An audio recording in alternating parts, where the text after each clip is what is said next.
آندھی پارٹ 33 آواز لبابہ حیدر پیشکش اردو ناولز اور پرائڈ۔ انہوں نے کہا، دیکھو بیٹی، تم ایک ماں ہو اور میں بھی ایک ماں ہوں۔ تم اپنا بچہ کھو چکی ہو، پر میرا بچہ بھی زندہ ہے۔ تمہارا بچہ واپس نہیں آ سکتا، لیکن میرا آ سکتا ہے۔ کیا ایک ماں اپنی ممتا کے صدقے دوسری ماں پر رحم نہیں کھائے گی؟ کیا وہ چاہے گی کہ کل ایک دوسری ماں بھی اسی کی طرح اپنے بچے کو روتی پھرے؟ میں پھٹی ہوئی نظروں سے سلیم کی والدہ کا چہرہ دیکھتی چلی گئی۔ کتنی سادہ لیکن سچی بات کی تھی اس غمزدہ عورت نے۔ اس نے میرا وار مجھ پر الٹا تھا اور ایک ہی لمحے میں مجھے نہتا کر کے رکھ دیا تھا۔ اس طوفانی رات میں، اس گرجتے برستے موسم میں اور اس تنہا کمرے میں، اس سیدھی سادی ان پڑھ عورت نے میرے ہی لفظوں سے مجھے شکست فاش دے دی تھی۔ مجھے اپنی ممتا پر ناز تھا اور اس نے میری ممتا کو انکار کے نشانے پر رکھ کر میرے ہاتھوں سے اختلاف کا ہتھیار گرا دیا تھا۔ میری آنکھوں کے سامنے بیک وقت فرحان اور سلیم کے چہرے آئے۔ نہ جانے کیوں مجھے لگا کہ دونوں چہرے ایک دوسرے میں گڈمڈ ہو رہے ہیں۔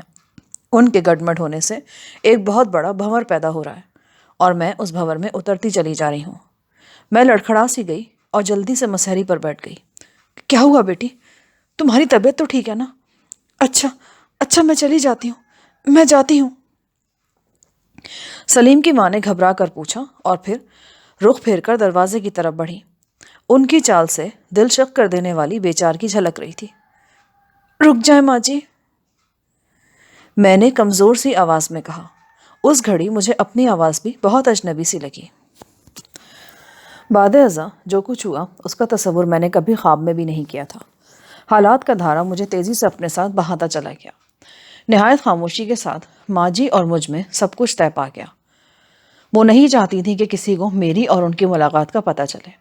ان کی خواہش تھی کہ میں سلیم سے ایسے ملوں جیسے میں نے اپنی کوشش سے اسے تلاش کیا ہے۔ لہٰذا اگلے روز وہ خاموشی سے واپس چلی گئیں۔ انہوں نے مجھے سلیم کا مکمل ایڈریس دے دیا تھا۔ وہ اندرون شہر شیرا والا گیٹ میں اپنے ایک دوست کے پاس رہ رہا تھا۔ ماں جی کے جانے کے ایک دن بعد میں نے ایک مختصر سا رقعہ رحیمی کے نام تحریر کیا۔ اس رقعے میں میں نے رحیمی کو بتایا کہ مجھے ایک ضروری کام کے سلسلے میں یہاں سے جانا پڑ رہا ہے۔ میں نے لکھا، مجھے افسوس ہے کہ میں آپ کو تفصیل سے نہیں بتا سکتی۔ اگر آپ میرا بھلا چاہتے ہیں تو برائے مہربانی مجھے تلاش کرنے کی کوشش مت کیجیے گا۔ ممکن ہے آپ کو اعتراض ہو کہ میں اپنے خلاف مقدمات کا سامنا کیے بغیر اور وہاب چنگیزی کے خلاف گواہیاں بھگتائے بغیر جا رہی ہوں۔ آپ کا اعتراض اپنی جگہ ٹھیک ہوگا، تاہم میں سمجھتی ہوں کہ قانون کے دامن میں اب میرے لیے انصاف نام کی کوئی چیز نہیں بچی۔ چنگیزی کے خلاف قائم کیے جانے والے بے جان مقدمے اس کا کچھ نہیں بگاڑ سکیں گے۔ شاید ہم سب خود کو طفل تسلیاں دے رہے ہیں اور مکمل پسپا اختیار کرنے سے پہلے خود کو ذہنی طور پر تیار کر رہے ہیں۔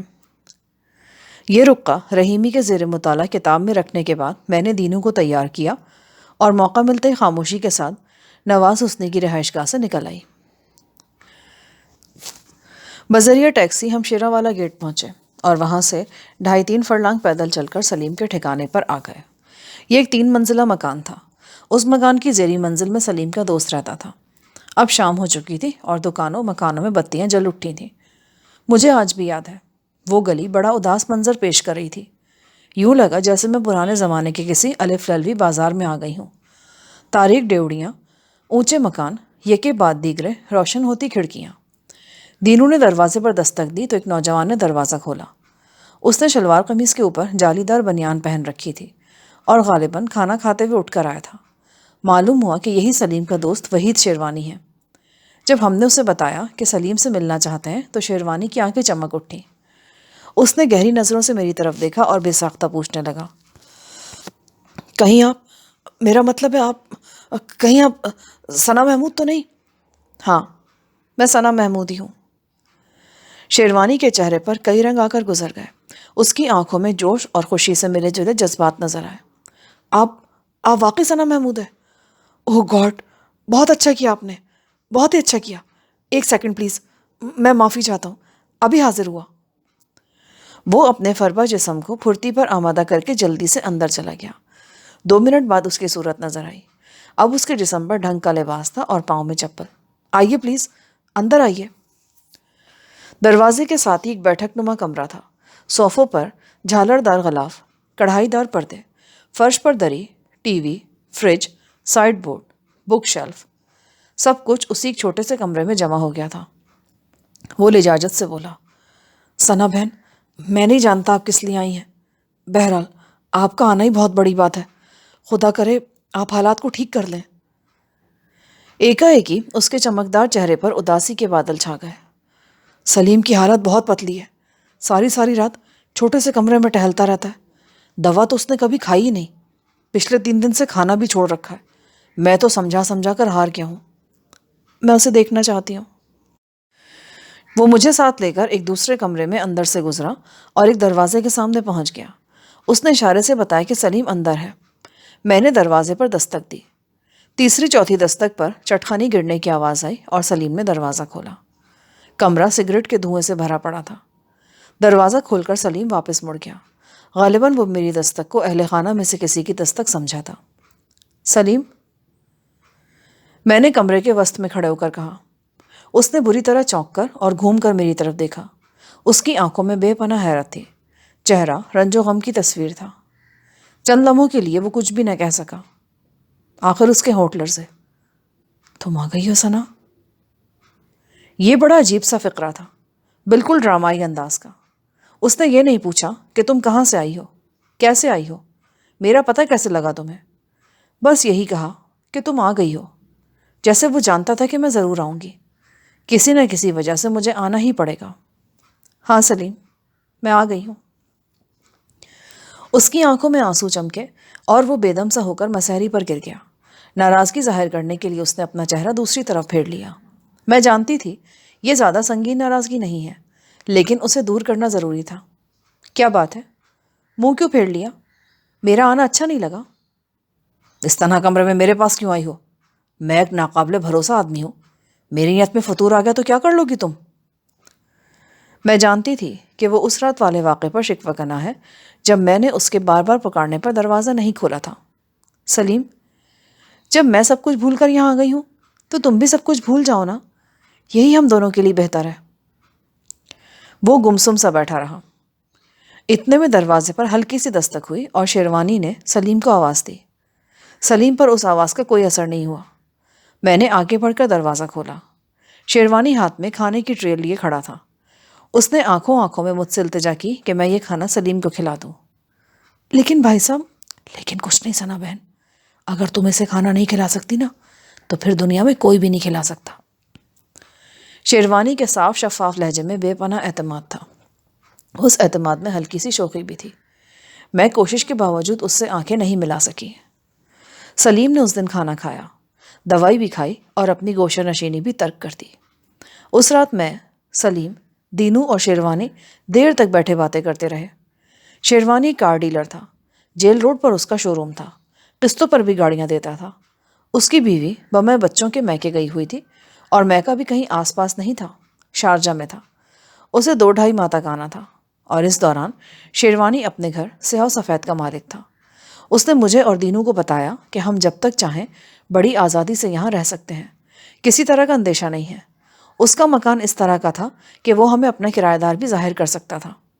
اس نے ایک آنکھ دباتے ہوئے کہا، آج سے آپ تینوں میرے کرایہ دار ہو، مکان کا اوپر والا پورشن آپ کا ہوگا، پانی، بجلی، گیس سب مفت ہوگا، پر ایک شرط ہے، کرایہ میری مرضی کے مطابق ہوگا، اور کرایہ یہ ہے کہ آپ تینوں کو ہنسی خوشی رہنا ہوگا۔ میرا مطلب جتنے دن بھی آپ یہاں گزارے خوشی خوشی رہیں۔ ایک مدت بعد تو میری بیوی اپنے میکے گئی ہے، میں ان سنہری گھڑیوں سے پوری طرح لطف اندوز ہونا چاہتا ہوں۔ آپ لوگوں کے چہروں پر اداسی ہوگی تو میرا سارا مزہ کرکرا ہو کر رہ جائے گا۔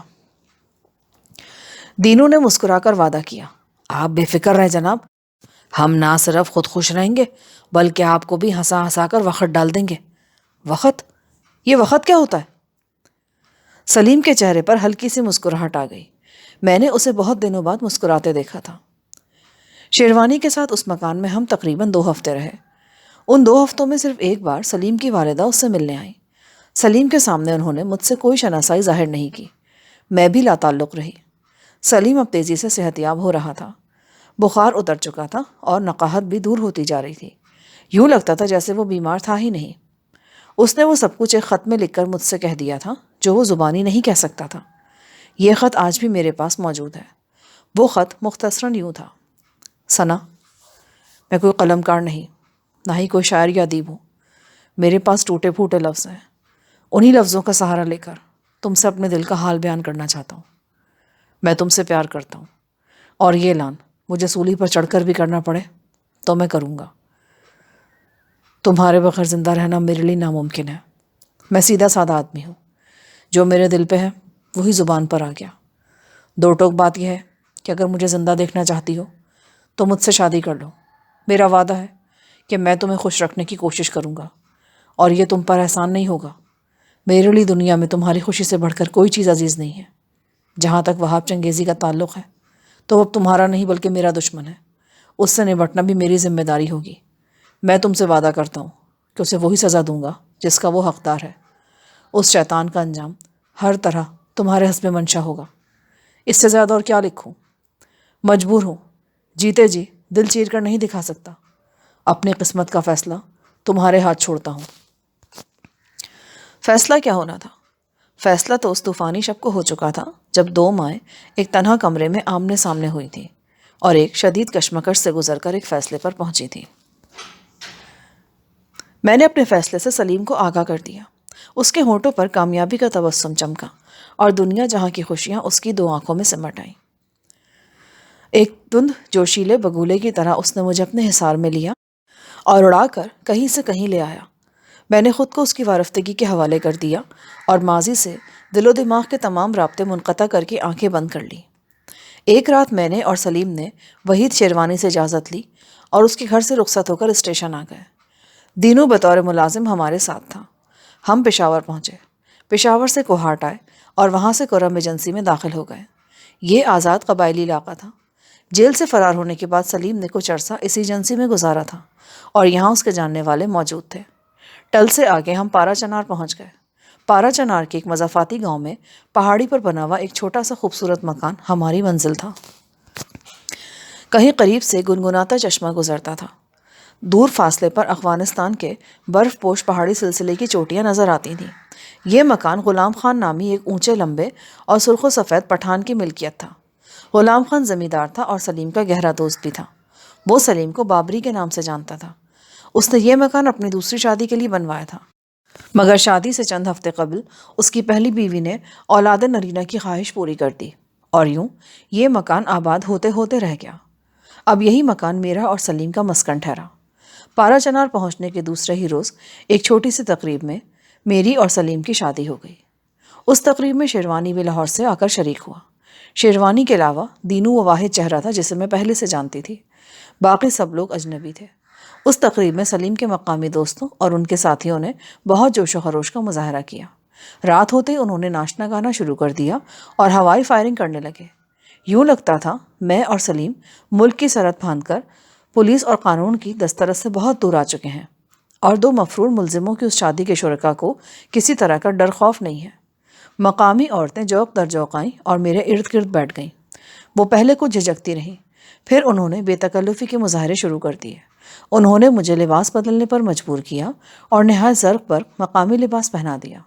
اس پر بے شمار چھوٹے چھوٹے آئینے لگے تھے اور سلائی کڑھائی کا کام تھا۔ میرے بال ابھی تک زیادہ طویل نہیں ہوئے تھے، پھر بھی انہوں نے بالوں کو گوند گوند کر چھوٹی چھوٹی چوٹیوں کی شکل دے دی۔ میرے ماتھے پر، رخساروں اور ہاتھوں کی پشت پر نقش و نگار بنائے گئے اور میرے چھدے ہوئے کانوں کے بند سوراخ دوبارہ کھول کر چاندی کے وزنی جھمکے آویزہ کر دیے گئے۔ یہ جھمکے غلام خان کی بیوی خوشبخت جان کی طرف سے تھے۔ کچھ لڑکیاں ڈھولک، الغوزہ اور دف لے آئیں۔ تیز تیز پشتو لہجے میں وہ نہ جانے کیا کیا گانے لگیں۔ پھر مختلف رسومات ادا کی گئیں۔ کئی مرحلوں سے گزارنے کے بعد ایک بڑے قرآن مجید کے سائے تلے مجھے ایک دوسرے کمرے میں پہنچا دیا گیا۔ مجھے وہاں بٹھا کر وہ عورتیں باہر چلی گئیں۔ رات گئے سلیم اندر داخل ہوا۔ کہیں دور سے سر چوٹیوں کو چھو کر آنے والی ہوا کمرے میں چکرانے لگی۔ سلیم مجھے اپنے ساتھ لے کر کھڑکی میں کھڑا ہو گیا۔ ثنا، تمہیں یاد ہے تم نے جمعرات کے روز ہوٹل میں آنے کا وعدہ کیا تھا؟ آج بھی جمعرات ہے۔ کتنے برسوں بعد آئی ہے یہ جمعرات۔ مجھے تو معلوم ہوتا ہے میں آج تک اسی فیملی کیبن میں بیٹھا تمہارے انتظار کی گھڑیاں گن رہا تھا۔ اس چھوٹے سے خوبصورت مکان میں میری زندگی کا ایک نیا دور شروع ہوا۔ اس زندگی کے دو رخ تھے، ایک رخ وہ جو سلیم کے لیے تھا، اور دوسرا رخ جس کا تعلق صرف اور صرف میری ذات سے تھا۔ سلیم کے ساتھ میں ہنستی بولتی تھی اور اس کی خوشیوں میں شریک رہتی تھی، کبھی اسے بچے کی طرح بہلاتی تھی اور کبھی خود بھی اس کے ساتھ بچہ بن کر باہمی فاصلے مٹانے کی کوشش کرتی تھی۔ وہ خوش تھا، بے حد خوش۔ میں نے زندگی میں کبھی کسی کو اتنا خوش نہیں دیکھا تھا۔ میری خود سپردگی نے اسے دنیا کے ہر غم سے آزاد کر کے تصور میں آنے والی ہر خوشی اس کی آغوش میں ڈال دی تھی، مگر وہ یہ نہیں جانتا تھا کہ اس خود سپردگی کے پیچھے جبر کی کون سی داستان پوشیدہ ہے۔ اسے معلوم نہیں تھا کہ اس کے ساتھ اس گھر میں بسنے والی عورت کے سینے میں کون سا طوفان چھپا ہے، کیا قیامت ہے جو دل کے تاریک ترین گوشے میں کچھ دیر کے لیے محصور کر دی گئی ہے، اور اسے محصور رکھنے میں اس عورت کو کیا کیا عذاب جھیلنے پڑ رہے ہیں۔ میں ایک دھتکاری، ذلیل اور بدنام عورت اس عزت کے قابل کہاں تھی جو سلیم اور یہاں کے لوگ مجھے دینے کی کوشش کر رہے تھے۔ اگر میں خود کو اس عزت کے قابل سمجھتی تو اپنی ذات کے ساتھ ایک بہت بڑا فریب کرتی۔ بستی کے لوگ مجھے دیکھ کر سلام کرتے تھے، بڑی بوڑھیاں سر پر پیار دیتی تھیں، غلام خان کے کارندے نگاہیں جھکا کر بات کرتے تھے، مگر میں جانتی تھی کہ میں کون ہوں۔ میں ایک مفرور قاتلہ تھی جس کی گرفتاری کے لیے ایک روز بازار حسن کے چوبارے پر چھاپا مارا گیا تھا، اور میں پولیس سے بچ کر نکل گئی تھی۔ میں کون ہوتی تھی؟ باعزت مرد کی زندگی پر قبضہ جمانے والی، اس کے نام سے اپنا نام جوڑنے والی، اور اس کے بچوں کی ماں بن کر اس کی نسل کو آگے بڑھانے والی۔ اب میں متاع کوچہ و بازار تھی۔ میرا نصیب قدموں تلے روندا جانا تھا یا مر جانا۔ جس نے مجھے گلے کا ہار بنایا تھا اس نے بہت غلطی کی تھی۔ مجھے معلوم تھا جلد یا بدیر اسے اس غلطی کا احساس ہو جائے گا۔ جب محبوبہ بیوی بن کر ہر پل ساتھ رہے گی اور جذبوں کے گلشن پر قربتوں کی برف گرے گی تو چند ہی ماہ میں سب کچھ بدل جائے گا۔ پھر رات کے نرم اندھیرے پر دن کی شفاف روشنی کو فوقیت حاصل ہو جائے گی۔ اس روشنی میں سلیم آنکھیں کھول کر دیکھے گا تو اسے میرا اصل چہرہ نظر آنے لگے گا، ایک مفرور قاتلہ کا بد نصیب چہرہ۔ وہ وقت محبت کرنے کا نہیں ہوگا، وہ نفرت کرنے یا ترس کھانے کا وقت ہوگا، اور وہی وقت راستہ بدلنے کا بھی وقت ہوگا۔ یہ سب کچھ ذہن میں رکھ کر ہی میں نے اس نئے سفر کا آغاز کیا تھا۔ میں نے سلیم کی بیوی بن کر خود کو اس لیے اتنا عرضہ کر دیا تھا کہ میرے خیال میں اس کی محبت چند ماہ سے زیادہ جی ہی نہیں سکتی تھی، مگر بتدریج مجھے احساس ہونے لگا کہ میری سوچ اور میرے حالات ایک ہی رخ پر نہیں چل رہے۔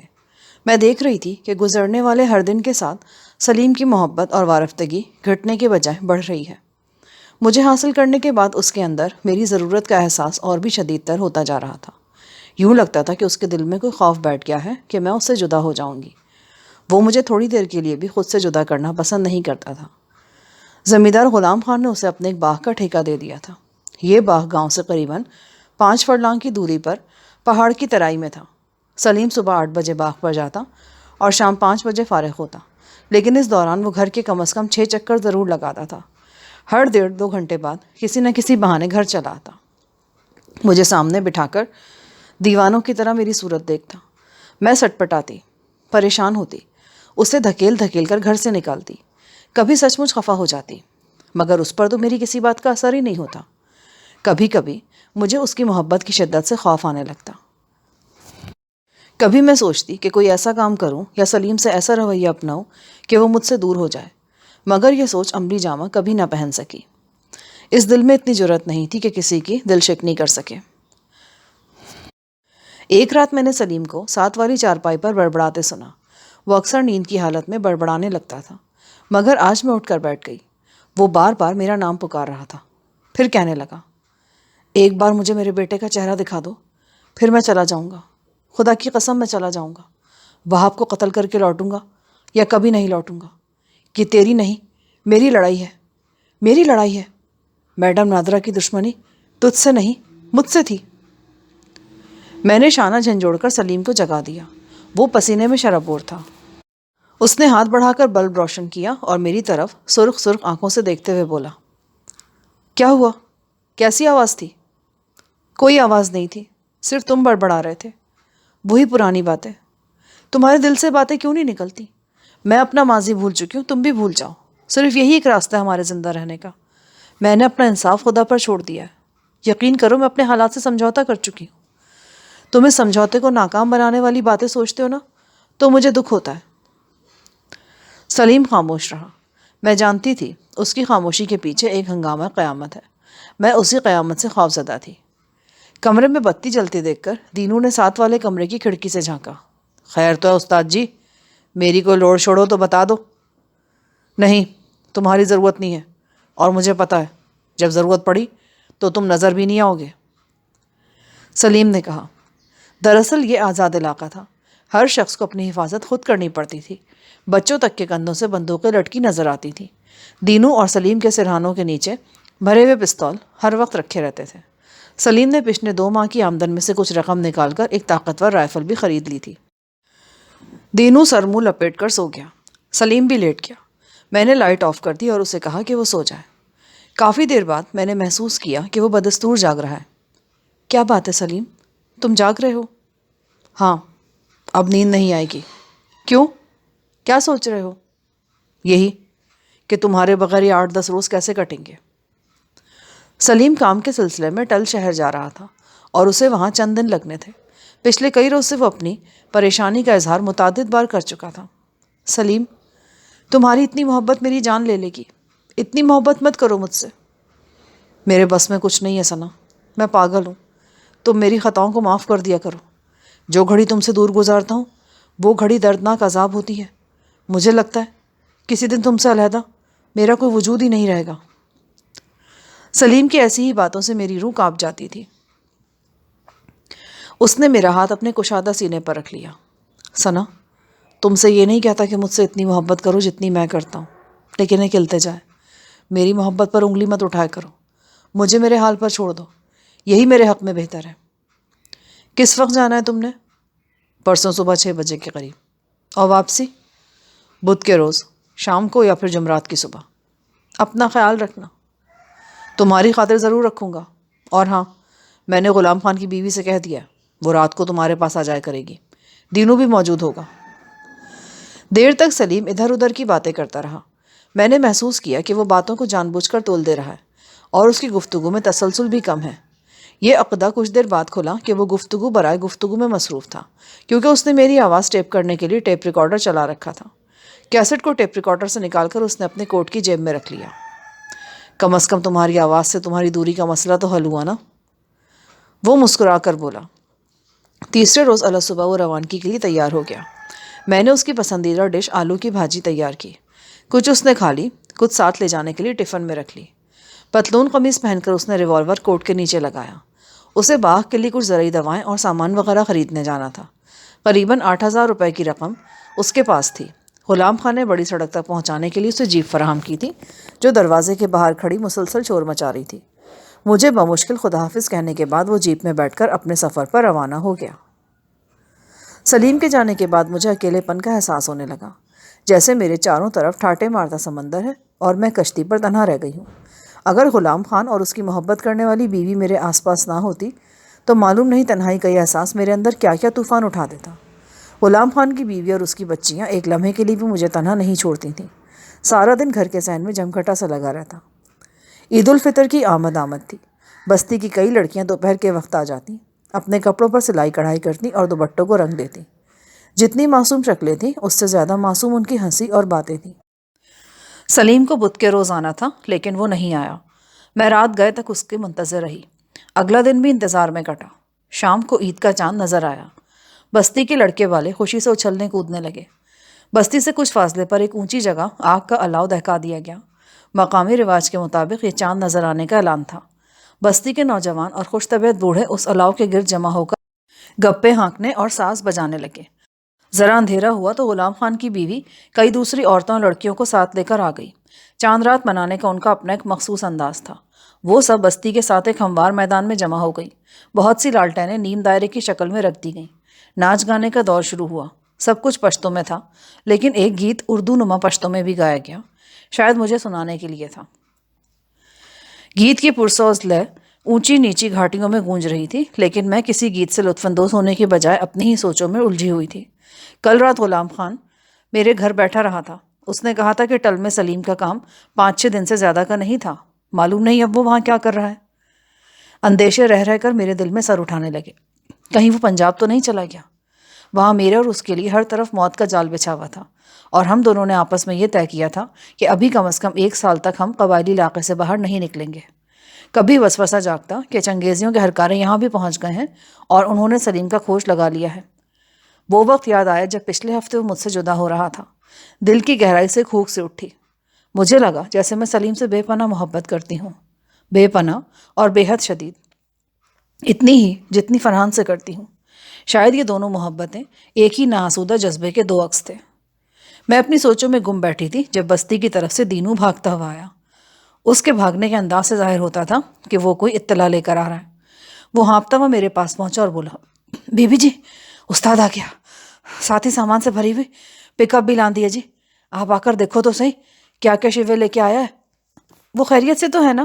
ہاں جی بالکل، چاروں خانے خیریت سے، بس آپ آ جاؤ فٹافٹ۔ پلک جھپکتے ہی سلیم کی واپسی کی خبر پوری بستی میں پھیل گئی۔ میں دوسری عورتوں کے ساتھ گھر پہنچی تو غلام خان اپنے چند کارندوں کے ساتھ مل کر ایک بڑا فریج ایک ٹرک نما پک اپ سے اتروا رہا تھا۔ 2 قالین رول کیے ہوئے دروازے پر پڑے تھے اور سلیم خود اندر کمرے میں ایک رنگین ٹیلی ویژن مناسب جگہ پر رکھوا رہا تھا۔ مجھے کچھ سمجھ نہیں آ رہا تھا کہ یہ ہو کیا رہا ہے اور سلیم کے پاس اتنے پیسے کہاں سے آئے کہ وہ یہ ہزاروں روپے کی اشیاء اٹھا لایا۔ مجھے دیکھ کر اس کے چہرے پر خاص مسکراہٹ کھیل گئی۔ وہ محبت بھرے لہجے میں بولا، ثنا، تم کچھ دیر کے لیے غلام خان کے گھر خوشبخت کے پاس بیٹھ جاؤ، میں اتنی دیر میں مزدوروں سے سارا سامان سیٹ کروا لیتا ہوں۔ میں سلیم سے کچھ کہنا چاہتی تھی کہ اتنے میں غلام خان اسی طرف چلا آیا۔ او خوچے، تم ادھر کیا کڑا کرتا ہے؟ جاؤ اپنا بہن کے پاس جا کر بیٹھو، ابھی ہم سلیم بھائی کے ساتھ مل کر تمہارے گھر کو سجاتا ہے۔ آج چاند رات ہے نا، قسم خدا کا تمہارا گھر ایک دم محل لگے گا۔ قریباً 2 گھنٹے خوشبخت کے پاس بیٹھ کر میں دوبارہ گھر پہنچی تو وہاں نقشہ ہی بدلا ہوا تھا۔ اندر داخل ہو کر یہ باور کرنا مشکل تھا کہ میں ایک دور دراز پہاڑی بستی کے مکان میں کھڑی ہوں۔ گھر گلبرگ کی کسی عالیشان کوٹھی کا حصہ لگتا تھا۔ قالین، پردے، فریج، ٹیلی ویژن، واشنگ مشین، صوفے، غرض شہری زندگی کی بیشتر آسائشیں یہاں نظر آ رہی تھیں۔ میں نئے قالین کو دیکھ کر جوتی اتارنے لگی تو سلیم پیار سے ڈانٹ کر بولا، خبردار، یہ قالین تمہاری جوتی کی مٹی سے زیادہ مہنگا نہیں ہے، جوتی سمیت آ جاؤ۔ سلیم، تم تو باغ کا سامان لینے گئے تھے، یہ کیا کیا اٹھا لائے ہو؟ کیوں اتنا خرچہ کر دیا؟ خرچہ کہاں کیا ثنا بیگم، یہی تو دکھ ہے کہ خرچ نہیں کر سکتا۔ کاش میرے بس میں ہو اور میں دنیا کی ہر وہ شے 4 دیواری میں لے آؤں جو تمہیں خوشی اور راحت دے سکتی ہے۔ تمہیں نہیں معلوم میرا دل تمہارے لیے کیا کیا کرنے کو چاہتا ہے۔ میں نے بتا دیا نا تو تم سچ مچ مجھے پاگل سمجھنے لگو گی۔ پر اتنے سارے پیسے کہاں سے آئے؟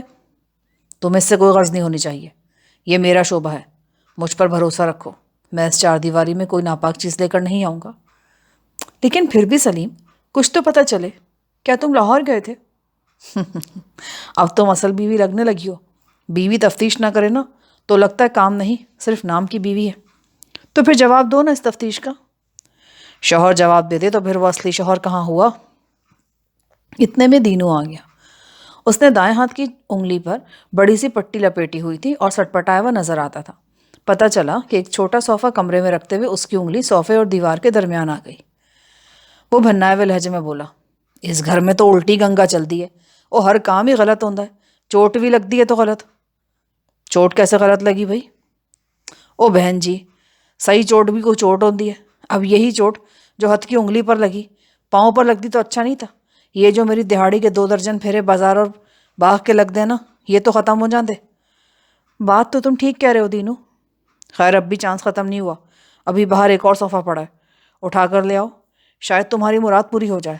نہ جی، اب آپ اپنی مراد پوری کریں، 2 دن تو گھر میں ٹک کر بیٹھے نا۔ اسی نوک جھوک کے درمیان غلام خان اور اس کی بیوی آ گئے۔ وہ ستائشی نظروں سے گھر کے در و دیوار دیکھنے لگے۔ غلام خان کی بیوی بولی، ان 2 صوفوں کے درمیان یہ جگہ خالی کچھ عجیب سا لگتا ہے، یہاں کچھ ہونا چاہیے تھا۔ غلام خان اپنی داڑھی کھجاتا ہوا بولا، خوچے، ہمارا خیال ہے یہاں باوا لوگ کے لیے کو پلنگ ولنگ رکھ کے چھوڑ دو۔ باوا لوگ؟ کون باوا لوگ؟ دینو نے پوچھا۔ اوہ لکڑی کے بندر، تم چپ کیوں نہیں رہتی؟ جب تم کو کچھ آتا پاتا نہیں ہے تو زبان کیوں اڑاتی ہے بیچ میں؟ دینو اپنے لیے مؤنث کے صیغے پر ہمیشہ سیخ پا ہو جاتا تھا۔ وہ پیر پٹکتا باہر چلا گیا۔ یہاں پر پارٹ 33 کا اختتام ہوتا ہے۔ آگے کہانی سننے کے لیے پارٹ 34 سماعت فرمائیں۔